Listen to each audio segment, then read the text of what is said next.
Dear students, today we will start the topic of active and passive voice. In today's video, we will learn the definition of active and passive voice, helping verbs, main verbs, formations, and after the formations, examples of active and passive voice. So first of all, we will discuss the definition of active and passive voice. So what is an active voice? A verb is used to be in the active voice. Means किसी भी sentence के अंदर जो हमारी verb use की जाती है उस वर्ब को हम एक्टिव वॉइस के अंदर कब कहते हैं?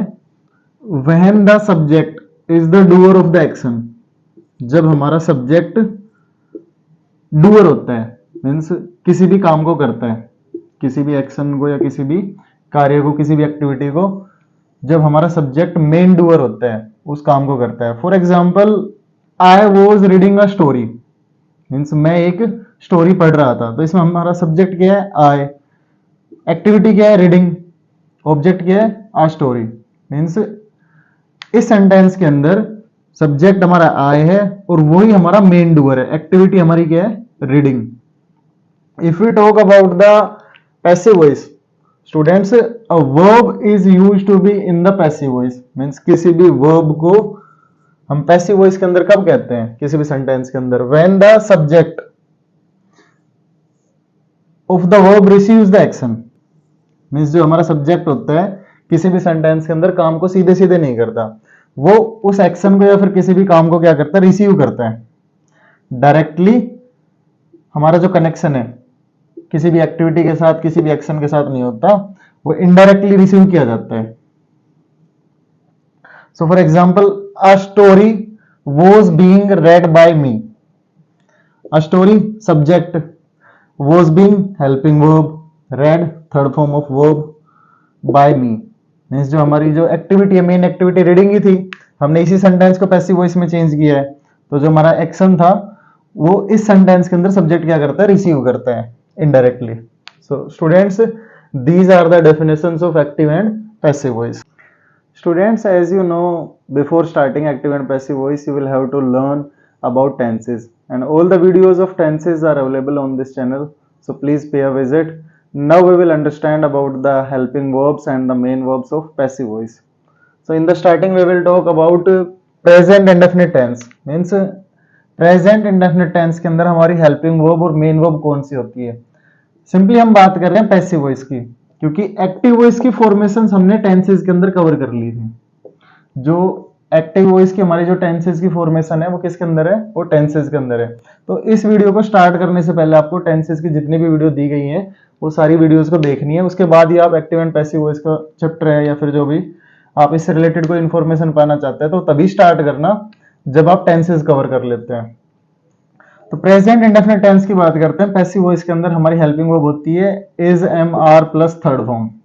हेल्पिंग वर्ब के साथ मेन वर्ब हमारी हमेशा थर्ड फॉर्म. पैसिव वॉइस के अंदर याद रखना जितनी भी पैसिव वॉइस की फॉर्मेशंस है, चाहे वो प्रेजेंट इंडेफिनिट की है, पास्ट इंडेफिनिट की है या फिर फ्यूचर इंडेफिनिट की है, चाहे प्रेजेंट कॉन्टिन्यूस की है या फिर पास्ट कॉन्टिन्यूस की है या फिर प्रेजेंट परफेक्ट टेंस की है या फिर पास्ट परफेक्ट टेंस की है, इसके साथ साथ फ्यूचर परफेक्ट टेंस के अंदर भी, सभी के अंदर आप एक कॉमन जो हमारी वर्ब है वो ऑब्जर्व कर सकते हो. वो क्या है? Third form of verb. Passive voice के अंदर हम simply third form of verb का यूज करते हैं. प्रेजेंट इंडेफिनिट टेंस के अंदर या तो आपको इज के साथ थर्ड फॉर्म यूज करनी है या फिर एम के साथ थर्ड फॉर्म यूज करनी है या फिर आर के साथ थर्ड फॉर्म यूज करनी है. और ये डिपेंड कैसे करेगा? सब्जेक्ट के ऊपर. मान लीजिए सब्जेक्ट सिमिलर फॉर्म में है तो हमें इज हेल्पिंग वर्ब का यूज करना है. सब्जेक्ट आई है तो हमें क्या करना है? एम का यूज करना है. सब्जेक्ट प्लूरल फॉर्म में है तो हमें आर का यूज करना है. बात करते हैं पास्ट इंडेफिनिट टेंस के अंदर. पैसिव वॉइस के अंदर हमारी हेल्पिंग वर्ब क्या होती है? सब्जेक्ट सिमिलर है तो was plus third form, subject similar है तो. And students, if the subject is in plural case then we will use were helping verb. जो हमारी मेन वर्ब होगी वो थर्ड फॉर्म होगी, या तो वर प्लस थर्ड फॉर्म या फिर वॉज प्लस थर्ड फॉर्म. उसके बाद हम बात करते हैं फ्यूचर इंडेफिनिट टेंस की. या तो हमें विल या फिर हमें शैल का यूज करना होता है. शैल का मैंने बताया था आई और वी के साथ, बाकी जितने भी सब्जेक्ट हैं जो रेस्ट ऑफ द केसेस है उन सब के साथ हमें क्या करना है? विल का यूज करना है.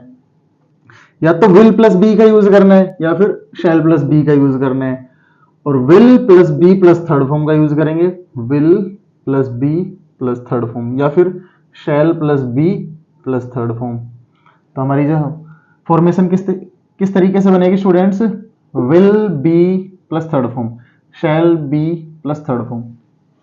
अब हम बात करते हैं प्रेजेंट कॉन्टिन्यूअस टेंस के अंदर, जो पैसिव वॉइस के अंदर हमारी जो फॉर्मेशन होती है।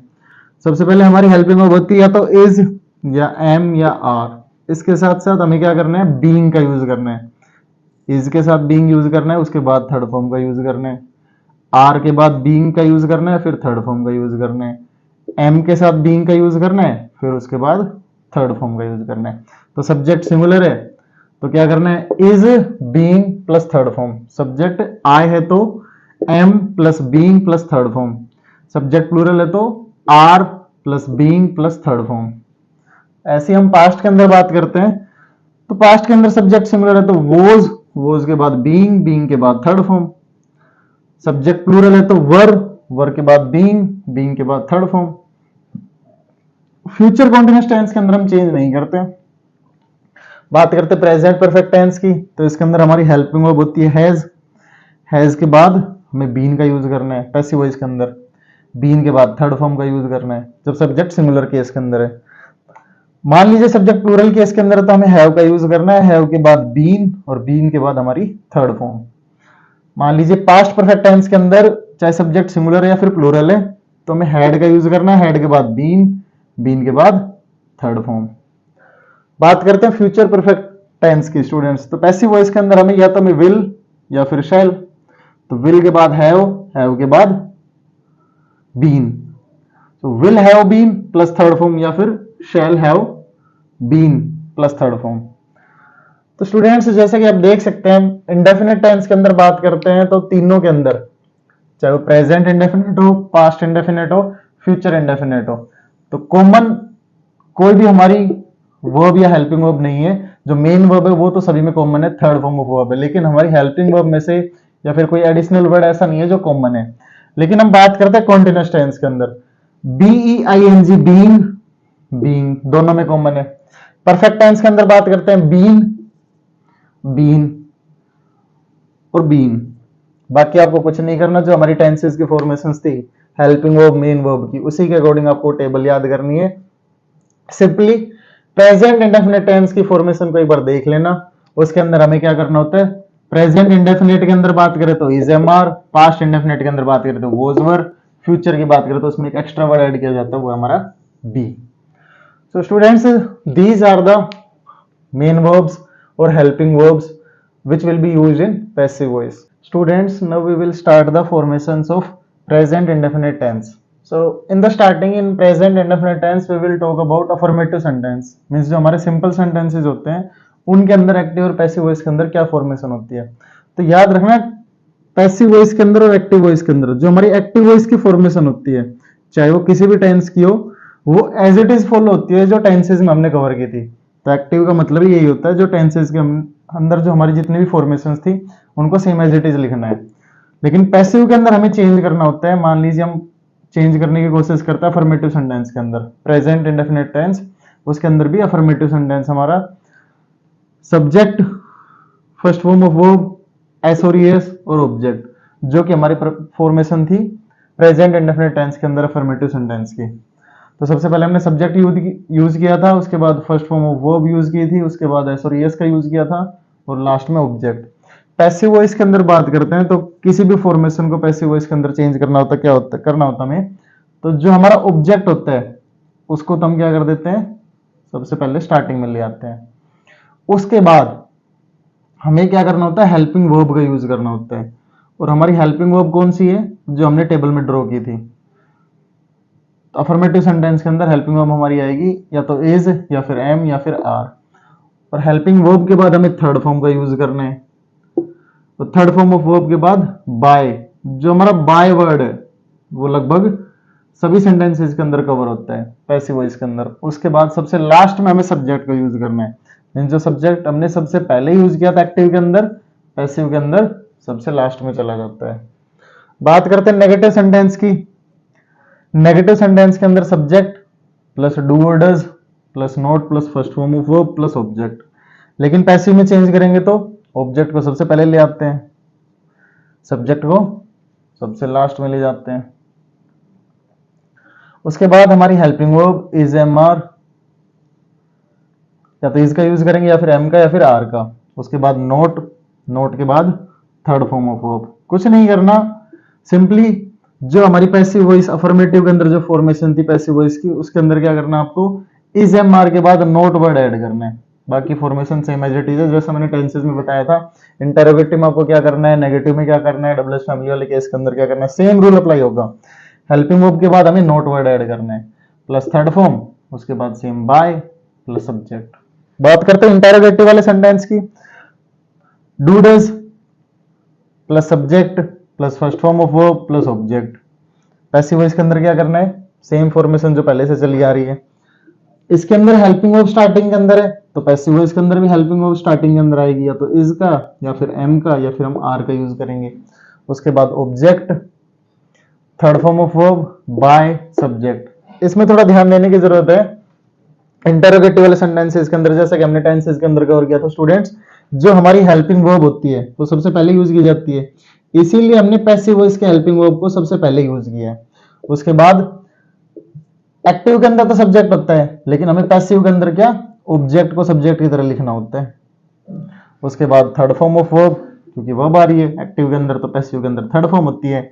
उसके बाद बाय वर्ड ऐड हो जाता है, और जो हमारा सब्जेक्ट होता है स्टार्टिंग से जाकर लास्ट में चला जाता है। स्टूडेंट्स, बात करें नेगेटिव इंटरोगेटिव सेंटेंस की, तो जैसा कि हमें फॉर्मेशन पता है टेंसेस के अंदर, प्रेजेंट इंडेफिनिट टेंस के अंदर नेगेटिव इंटरोगेटिव की फॉर्मेशन क्या होती है, सबसे पहले डू या डज का यूज करना होता है, उसके बाद सब्जेक्ट का, फिर नोट का, फिर फर्स्ट फॉर्म ऑफ वर्ब, और सबसे लास्ट में ऑब्जेक्ट का यूज करते हैं। तो पैसिव वॉइस की फॉर्मेशन के अकॉर्डिंग हमें क्या करना है, सबसे पहले हेल्पिंग वर्ब दी हुई है, तो पैसिव वॉइस की हेल्पिंग वर्ब या तो इज या एम या फिर आर, इनमें से किसी का यूज करते हैं। उसके बाद यहाँ सब्जेक्ट दिया हुआ है, तो पैसिव वॉइस में सब्जेक्ट क्या होता है, ऑब्जेक्ट को हम यहाँ से उठाकर यहाँ ले आते हैं। उसके बाद एक्टिव के अंदर नोट दिया हुआ है, तो पैसिव के अंदर भी हमें नोट ऐड करना है। फिर फर्स्ट फॉर्म ऑफ वर्ब दी हुई, तो हमें थर्ड फॉर्म यूज करनी है पैसिव के अकॉर्डिंग।